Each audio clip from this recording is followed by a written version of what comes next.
friends, today we are going to discuss one most important topic of communication process.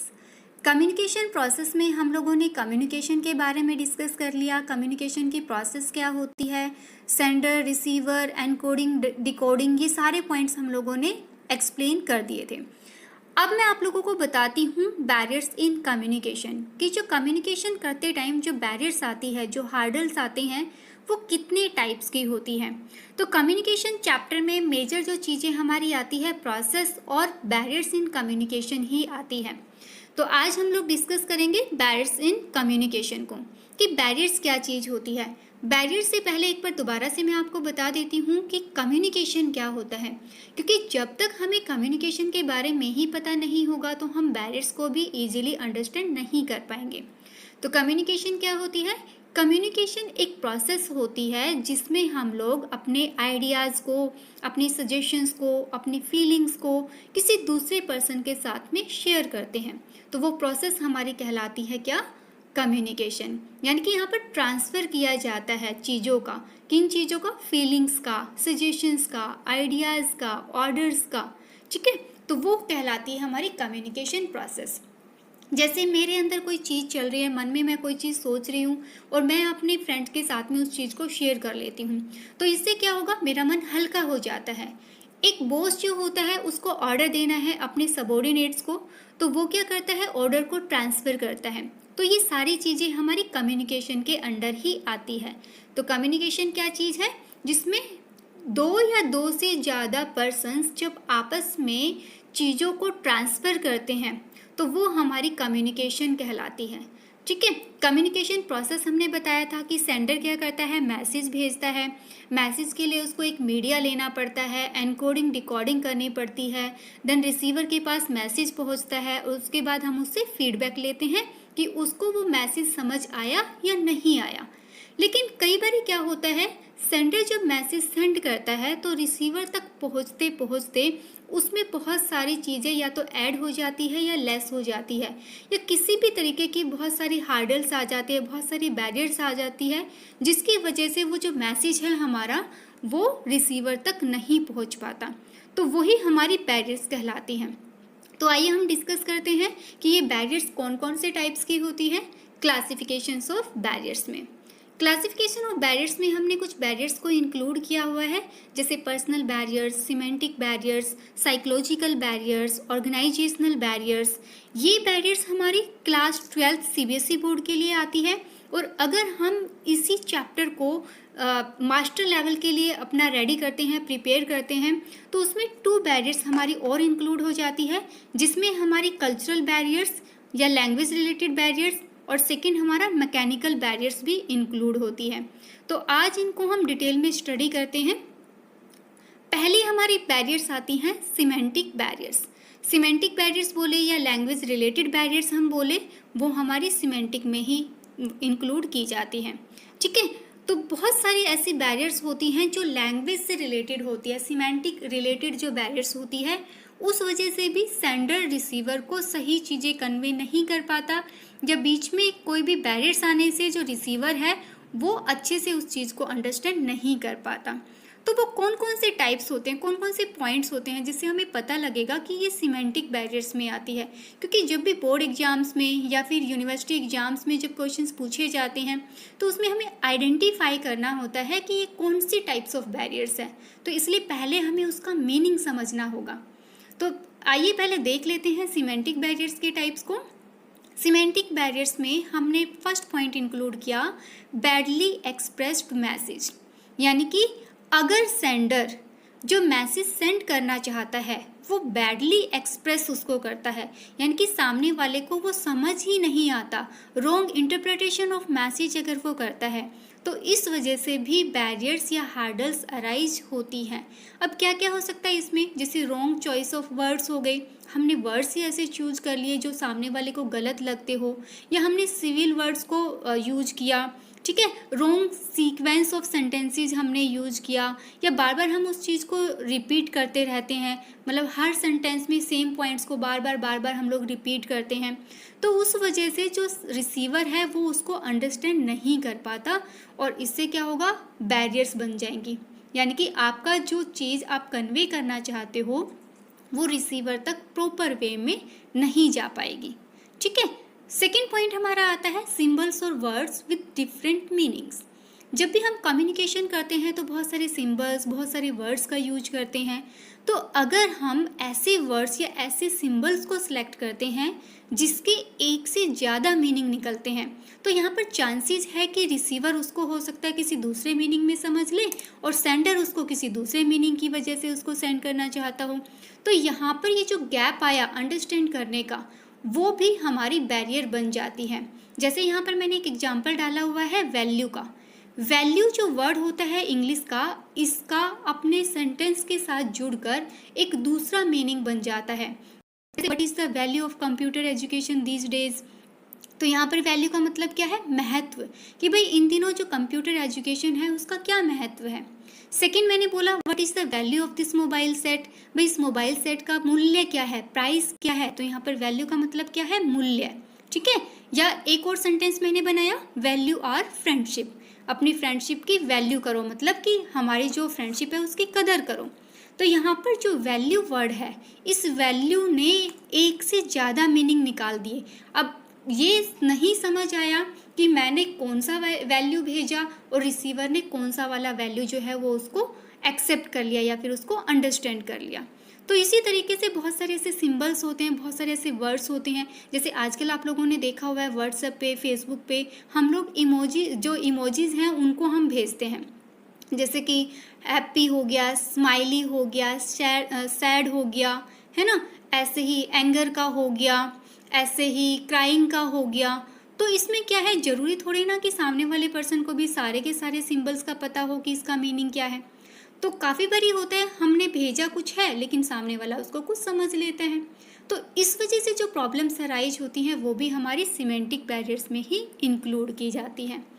Next हमारा आता है faulty translation. Faulty translation कि जब हम उस चीज़ को ट्रांसलेट करते हैं तो उसमें हमने कोई एरर कर दी, उसमें कोई त्रुटियां रह गई, उस वजह से सामने वाला पर्सन उसको समझ नहीं पाया। जैसे कई बार ये होता है ना कि बहुत सारे पर्सन ऐसे होते हैं मैनेजमेंट में जो दूसरी लैंग्वेज में ज़्यादा कंफर्टेबल फील करते हैं और हो सकता है हमें उनकी लैंग्वेज ना आती हो। तो इस केस में क्या होगा, हम उसको अच्छे से अंडरस्टैंड नहीं करा पाएंगे और हम किसी सेकेंड पर्सन की हेल्प लेंगे। अब सेकंड पर्सन जरूरी तो नहीं है जैसा जैसा हम बोले सेम वे में ही उसको वो उस बंदे को ट्रांसलेट करके बता दे। हो सकता है कुछ चीज़ों को वो बीच में छोड़ दे या उस फीलिंग के साथ वो उसको ना समझा पाए जिस फीलिंग के साथ में हमने अपनी लैंग्वेज में उसको समझाया है। तो इस वजह से भी जो रिसीवर है उसको प्रॉपर मैसेज नहीं पहुंच पाएगा। नेक्स्ट पॉइंट हमारा आता है अनक्लैरिफाइड एजम्पशंस। अनक्लैरिफाइड एजम्पशंस होती है लाइक मान्यताएं, अनक्लैरिफाइड जिनको हमने क्लियर नहीं किया। तो अनक्लैरिफाइड एजम्पशंस की वजह से भी बहुत सारी प्रॉब्लम्स जो है अराइज होती है। सेंडर मैसेज भेजेगा बट रिसीवर को वो सेम वे में समझ नहीं आएगा। ठीक है। क्या होता है इसमें, मेजर क्या चीज़ें आती हैं, ये कहते हैं it has been observe that sometimes a sender takes it for granted that the receiver knows some basic things.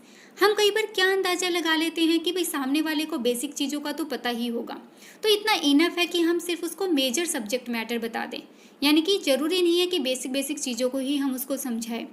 तो ये जो पॉइंट ऑफ व्यू हमारा होता है, ये जो डेली कम्युनिकेशन है वहाँ तक तो ठीक है, लेकिन कई बारी कुछ बहुत इंपॉर्टेंट या कोई स्पेशल मैसेज हम देना चाहते हैं और उसकी बेसिक चीज़ों को अगर हमने उसको नहीं समझाया और ना समझाने की वजह से उसने गलत सेंस में उसको समझ लिया, तो हमारी सारी प्रोसेस जो होगी वो गलत हो जाएगी। तो इसलिए अनक्लैरिफाइड एजम्पशंस यानी कि ये सोच लेना कि सामने वाले को तो इसका पता होगा और बिना बताए ही हमने उसको काम दे दिया और काम करते टाइम उसने एरर्स की या उस चीज़ को गलत वे में प्रेजेंट कर दिया, तो इस वजह से भी हमारी जो बैरियर्स है वो अराइज हो जाती है और रिसीवर को जो मैसेज है वो अच्छे से कन्वे नहीं हो पाता। नेक्स्ट आता है टेक्निकल जार्गन। टेक्निकल जार्गन होता है कि बहुत सारे ऐसे फील्ड्स होते हैं जिसमें सब अपने अपने फील्ड से रिलेटेड या अपने अपने डिपार्टमेंट से रिलेटेड कुछ टेक्निकल वर्ड्स का यूज करते हैं। ज़रूरी तो नहीं है कि वो टेक्निकल वर्ड्स हर लोगों को समझ में आए। फॉर एग्जांपल जैसे हम लोग कॉमर्स स्टूडेंट्स हैं तो कॉमर्स स्टूडेंट्स डेबिट को शॉर्ट में क्या लिखते हैं, DR लिखते हैं, लेकिन डॉक्टर भी DR लिखते हैं, है ना। तो इससे क्या होगा कि कॉमर्स वाले बच्चों को तो समझ आ जाएगा कि भाई DR का मतलब डेबिट हो गया, लेकिन जो डॉक्टर्स लाइन से हैं, जो साइंस स्टूडेंट्स हैं, उनको थोड़ी ना पता है कि DR का मतलब डेबिट ही होता है। वो डॉक्टर भी समझ सकते हैं उसको। तो इसलिए हर फील्ड में हर लोग अपनी कुछ शॉर्ट फॉर्म को या फिर कुछ टेक्निकल वर्ड्स को यूज करते हैं। तो जब भी हमें कम्युनिकेशन करना है तो हमें शॉर्ट वर्ड्स का या फिर उन टेक्निकल लैंग्वेजेस का यूज नहीं करना। अगर हम ऐसा करते हैं तो चांसेस है कि रिसीवर को वो चीज़ अच्छे से समझ में ना आए या फिर वो उसका मीनिंग कुछ गलत निकाल ले। तो इस वजह से भी जैसा हमने समझाया वो उसको सेम वे में समझ नहीं पाएगा। तो यहाँ भी क्या होगी, बैरियर्स अराइज हो जाएंगी। तो ये थी हमारी सिमेंटिक बैरियर्स। एक और इसमें आता है बॉडी लैंग्वेज और जेस्चर डिकोडिंग। काफ़ी बारी हम बॉडी लैंग्वेज से भी अंडरस्टैंड नहीं कर पाते। भाई अगर हम ईमेल पे बात करते हैं, फ़ोन पे बात करते हैं, मैसेजेस के थ्रू बात करते हैं तो वहाँ तो ठीक है, लेकिन अगर हम फेस टू फेस बात करते हैं तो काफ़ी सारे ऐसे पर्सन होते हैं जिसका हमें ये पता ही नहीं लगता कि अभी वो गुस्से में है कि बहुत हैप्पी मूड में है। जैसे हम लोग अपने बॉस के पास जाते हैं तो ज़रूरी नहीं है ना कि हमें पता लगे कि बॉस बहुत ज़्यादा गुस्से में है कि हैप्पी है। वो सामने से जैसा हमें दिखाएगा हमें लगेगा हाँ भाई वो ठीक है। तो कई बार बॉडी लैंग्वेज को भी हम अच्छे से ऑब्जर्व नहीं कर पाते हैं और उस वजह से भी जो बैरियर्स हैं वो अराइज हो जाती हैं। ठीक है, तो ये थी हमारी सिमेंटिक बैरियर्स में। नेक्स्ट हमारा आता है सोशो। इसमें सोशियो का मतलब सोसाइटी से रिलेटेड हो गया। साइकोलॉजिकल बैरियर्स, ठीक है, सोशियो साइकोलॉजिकल बैरियर्स यानी कि जो हमारी साइकोलॉजिकल या फिर हमारे इमोशन से रिलेटेड जो बैरियर्स आती है उसको हम इस कैटेगरी में इंक्लूड करते हैं। तो इसमें फर्स्ट आता है हमारा प्रीमेच्योर इवैल्यूएशन। देखो यहाँ पर कितनी अच्छी पिक्चर जो है उसको मैंने ऐड किया हुआ है। ये बंदा बहुत ज़्यादा गुस्से में है, फ़ोन पे है ना, कैसे मतलब ज़ोर ज़ोर से ये बोले जा रहा है।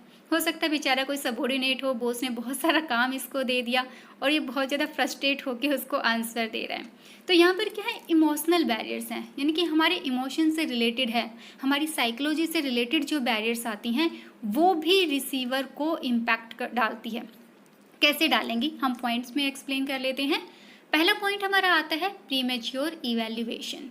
प्रीमेच्योर टाइम से पहले, प्री का मतलब पहले, मैच्योर टाइम से पहले इवैल्यूएशन करना, मूल्यांकन कर लेना। काफ़ी बारी क्या होता है कि जब भी कोई मैनेजर या कोई सीनियर पर्सन अपने जूनियर्स को, सबॉर्डिनेट्स को कोई काम देता है तो वो प्रीमेच्योर इवैल्यूएशन कर लेता है, यार इसको ये काम नहीं आता, या फिर उस बंदे को ये काम बहुत अच्छे से आता है क्योंकि हर बारी उसका जो रिजल्ट होता है ना वो बहुत अच्छा आता है, उसका इंक्रीमेंट बहुत अच्छा लगता है। मतलब हमने उसकी परफॉर्मेंस नहीं देखी, जस्ट उसके रिजल्ट के बेस पे हमने डिसाइड कर लिया कि हाँ वो हर चीज़ को हैंडल कर लेता है। लेकिन ऐसा पॉसिबल नहीं होता कि एक बंदा हर बार आपको पॉजिटिव ही रिजल्ट्स दे।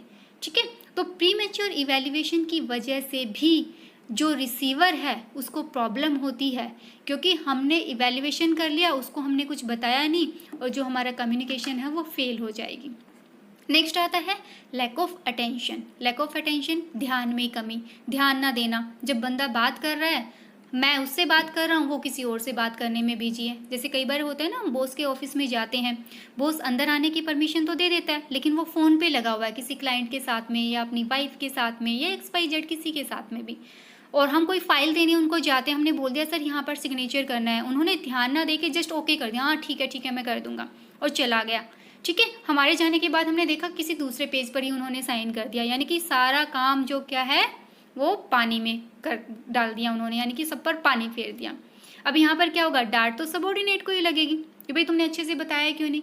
तो इस तरीके से भी जब ध्यान में कमी होती है, लैक ऑफ अटेंशन होती है, तो उसकी वजह से भी सेंडर जैसा आपको समझाना चाहता है, रिसीवर उसको सेम वे में अंडरस्टैंड नहीं कर पाता। तो इस वजह से भी प्रॉब्लम्स अराइज होती हैं।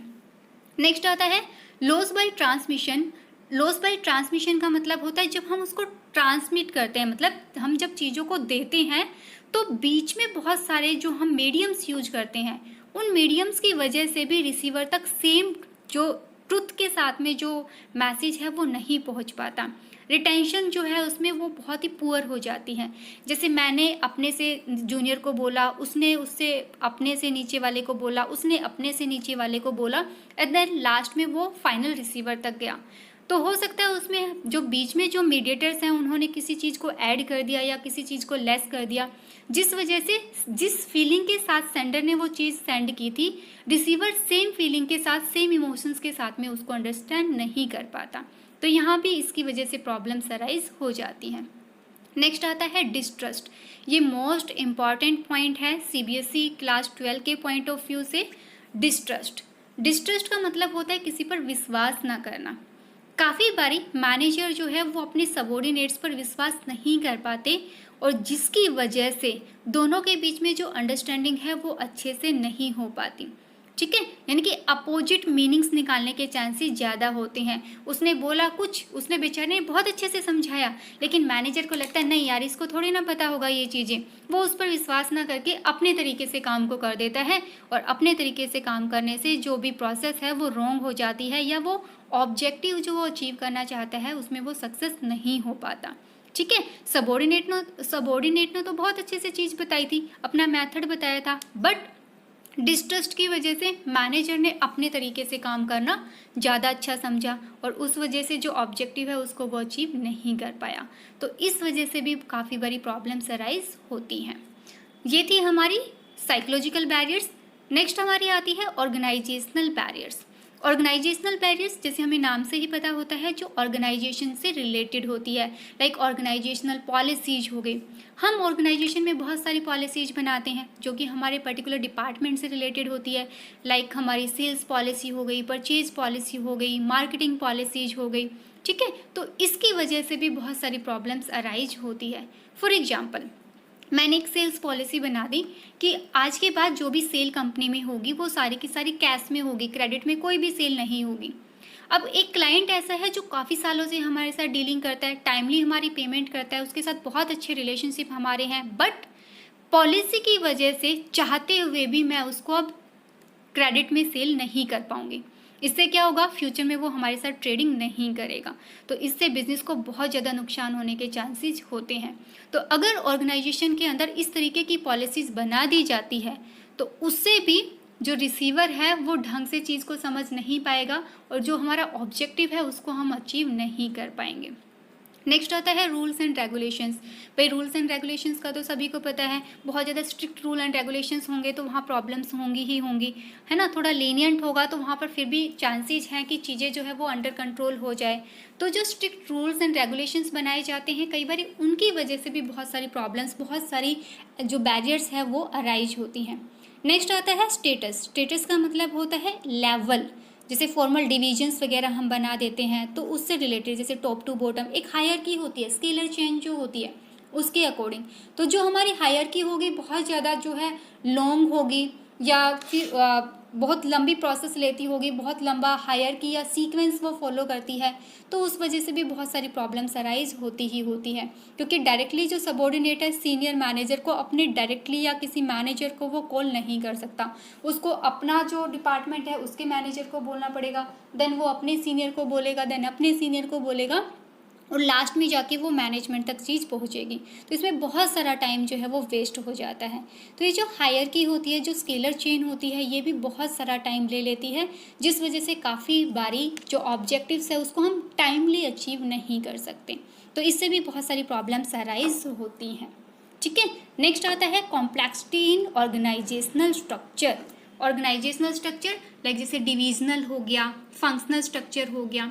तो जो स्ट्रक्चर्स हम ऑर्गेनाइजेशन में बनाते हैं उसकी वजह से भी बहुत सारी प्रॉब्लम्स अराइज होती है। बहुत सारे बॉस, बहुत सारे डिविजन्स, बहुत सारे अगर डिपार्टमेंट्स बना दिए जाएंगे तो जो मैसेज है उसको कन्वे होने में बहुत टाइम लग जाता है, बहुत ज़्यादा कॉस्ट उसमें लग जाती है। नेक्स्ट आता है ऑर्गेनाइजेशनल फैसिलिटीज़ लाइक जैसे स्टेशनरी आइटम हमने दिए, टेलीफोन फैसिलिटीज़ हमने दी, ट्रांसलेटर हमने दिया।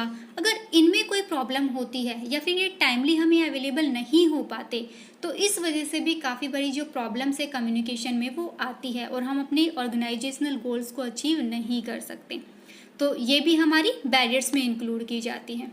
उसके बाद आता है पर्सनल बैरियर्स यानी कि पर्सन से रिलेटेड, या तो सबॉर्डिनेट से या फिर सीनियर से। तो इसमें क्या क्या पॉइंट्स हमारे आते हैं। फर्स्ट हमारा आता है barriers related to superiors. Superior से रिलेटेड क्या बैरियर्स होती है। सुपीरियर यानी कि जो सीनियर होते हैं, जो टॉप लेवल पर पर्सन होते हैं, उनके लिए क्या बैरियर्स होती है। पहला, fear of challenge of authority.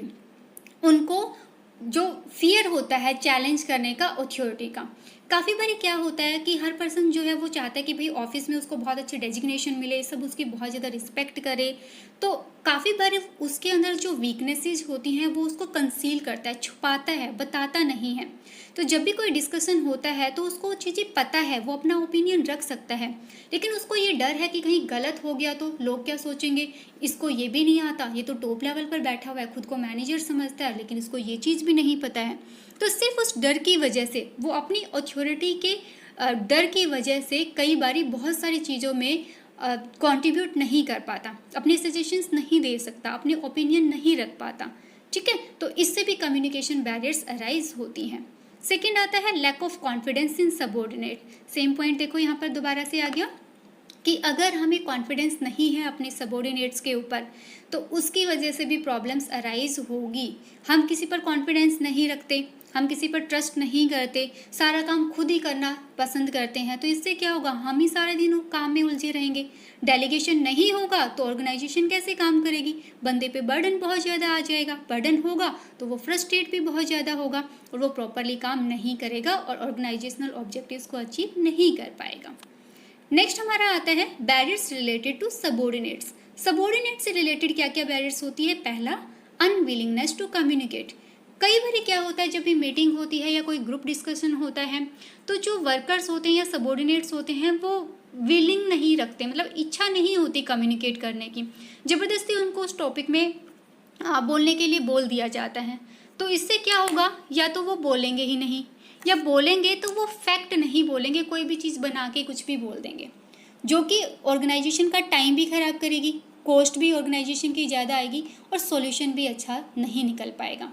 तो ये पॉइंट भी हमारा जो है कम्युनिकेशन बैरियर्स में इंक्लूड किया जाता है। नेक्स्ट पॉइंट हमारा आता है lack of proper incentives. Lack of proper incentive कि काफ़ी बार हमने देखा है कि जो सबऑर्डिनेट्स होते हैं, जो एम्प्लॉयज़ होते हैं, वो सीनियर मैनेजर्स को बहुत अच्छे अच्छे सजेशंस देते हैं। ठीक है, लेकिन अच्छे सजेशंस देने के बाद भी मैनेजर कभी ये नहीं बोलता कि हाँ भाई आपने अच्छा काम किया, कभी भी उसकी पीठ नहीं थपथपाता कि आप बहुत अच्छे सजेशंस देते हो। तो इसकी वजह से क्या होगा, बंदा एक बार इनिशिएटिव लेगा, 2 बार लेगा, 3 बार लेगा, 10 बार लेगा, उसके बाद फिर वो भी उस चीज़ को भूल जाएगा कि भाई छोड़ो, जब ये हमारी इज्जत ही नहीं करते, हमें इम्पॉर्टेंस ही नहीं देते, तो हम क्यों इनिशिएटिव ले, करने दो, उनका काम है, लॉस होगा तो उनका होगा, हमें तो हमारी सैलरी से मतलब है, वो मिल जाएगी। तो लैक ऑफ प्रॉपर इंसेंटिव अगर उनको नहीं मिलेगा, या भाई इंसेंटिव में कुछ भी हो सकता है, हम उसको उसका स्टेटस बढ़ा सकते हैं, हम उसको कोई गिफ्ट दे सकते हैं, हम उसका सैलरी इंक्रीमेंट कर सकते हैं, या कुछ भी नहीं होता तो एटलीस्ट हम उसकी तारीफ़ तो कर ही सकते हैं, प्रेज़ तो हम उसको कर ही सकते हैं। तो अगर इनमें से कोई भी चीज़ हम यूज़ नहीं करेंगे तो नेक्स्ट टाइम जो पर्सन है वो इनिशिएटिव नहीं लेगा, जिस वजह से भी बहुत सारी कम्युनिकेशन बैरियर्स जो हैं अराइज हो जाती हैं। तो ये सारे के सारे पॉइंट्स थे हमारे किसमें, पर्सनल बैरियर्स में। इसके अलावा जो 2 बैरियर्स मैंने आपको बताए, एक हमारा कल्चरल एंड लिंग्विस्टिक बैरियर्स, जो कि लैंग्वेज रिलेटेड बैरियर्स होती है। लैंग्वेज रिलेटेड काफ़ी बारी बहुत सारी इंडस्ट्रीज़ में क्या होता है, अलग अलग एरियाज़ के लोग रहते हैं, तो ज़रूरी नहीं है कि हमें सभी की लैंग्वेज आती हो। भाई मेरे को पंजाबी नहीं आती बट मुझे इंग्लिश बहुत अच्छे से आती है, हिंदी मुझे अच्छे से आती है, लेकिन मेरे बॉस को पंजाबी आती है, तो मैं उसको पंजाबी में उस तरीके से या उस फीलिंग के साथ नहीं समझा पाऊँगी जैसा कि कोई पंजाबी पर्सन उनको समझाए। तो यहाँ पर भी बैरियर्स अराइज होने के चांसेस हो जाते हैं। किसी पर्सन को तमिल बहुत अच्छे से आती है, किसी पर्सन को उर्दू बहुत अच्छे से आती है, तो उसको उसी की लैंग्वेज में सिखाना जो है वो पॉसिबल नहीं हो पाता। तो उस वजह से जो प्रॉब्लम्स आती है वो हमारी लिंग्विस्टिक या फिर कल्चरल बैरियर्स कहलाती हैं। और एक लास्ट बैरियर्स हमारी आती है मैकेनिकल बैरियर्स। मैकेनिकल का मतलब जो इंफ्रास्ट्रक्चर हम बिज़नेस में यूज करते हैं, जो टेक्निकल टर्म्स या टेक्निकल पार्ट्स हम यूज करते हैं, जो मशीन्स हम यूज करते हैं, अगर उनकी वजह से कोई प्रॉब्लम आती है, लाइक हमने टेलीफोन पे बात किया, बट कई बार क्या होता है कि टेलीफोन में जो बात करने के लिए जो एनकोडिंग डिकोडिंग है वो प्रॉपर नहीं हो पाता, या कोई गैजेट का हम यूज करते हैं जो हमें अच्छे से समझ नहीं आता, तो उस वजह से, या फिर इंफ्रास्ट्रक्चर हो गया, या कोई फैसिलिटीज हो गई, हमारे कुछ टूल्स एंड इक्विपमेंट्स हो गए, उनकी वजह से, उनको अच्छे से अंडरस्टैंड ना करने की वजह से प्रोडक्शन हम अच्छे से नहीं कर पाए, तो वो जो प्रॉब्लम्स हमारी आती हैं वो हमारी मैकेनिकल बैरियर्स में इंक्लूड की जाती हैं। तो फ्रेंड्स, ये थी सारी हमारी कम्युनिकेशन बैरियर्स। तो आज हमारा ये जो टॉपिक है ये कंप्लीट हो गया है। आई होप आप सभी को बहुत अच्छे से समझ आया होगा। मैंने पूरी कोशिश की है कि आपको विद एग्जाम्पल मैं समझाऊं, ताकि थोड़ा सा हिंट लेते ही आपको पता लग जाए कि ये पर्टिकुलर पॉइंट हमारे किस टाइप ऑफ बैरियर्स में इंक्लूड होता है। ठीक है, तो हैप्पी लर्निंग करते रहिए। कोई प्रॉब्लम होती है तो कमेंट सेक्शन में आप मुझे बता सकते हैं। Thank you, bye bye, have a nice day.